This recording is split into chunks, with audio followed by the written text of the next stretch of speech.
ఆంధ్రప్రదేశ్లో స్కూళ్లు ప్రారంభమైన మొదటి రోజే ఒక షాకింగ్ ఘటన చోటు చేసుకుంది. పిల్లల్ని తీసుకెళ్తున్న స్కూల్ బస్సు ఎమర్జెన్సీ డోర్ ఒక్కసారిగా ఊడిపోయి రోడ్డుపై పడిపోయింది. అంబేద్కర్ కోనసీమ జిల్లా అమలాపురంలో ఈ ఘటన చోటు చేసుకుంది.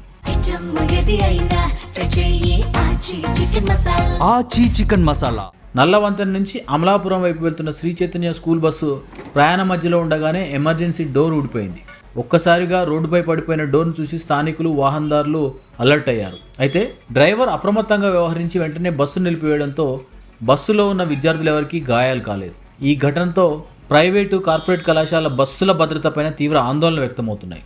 స్కూల్ బస్సుల ఫిట్నెస్ సర్టిఫికెట్లు ఎలా ఇస్తున్నారు, క్షేత్రస్థాయిలో తనిఖీలు జరుగుతున్నాయనే ప్రశ్నలు తలెత్తుతున్నాయి. జరిగిన ఘటనపైన స్థానిక నాయకులు, విద్యార్థుల తల్లిదండ్రులు తీవ్ర ఆందోళన వ్యక్తం చేస్తున్నారు. రవాణా శాఖ అధికారుల నిర్లక్ష్యం వల్లే ఇలాంటి పరిస్థితులు వస్తున్నాయని ఆరోపిస్తున్నారు. ఇప్పటికైనా అధికారులు కేవలం కాగితాలపైన ఫిట్నెస్ సర్టిఫికెట్లు జారీ చేయడం కాకుండా జిల్లాలోని అన్ని స్కూళ్ల బస్సులను క్షేత్రస్థాయిలో తనిఖీ చేయాలని డిమాండ్ చేస్తున్నారు.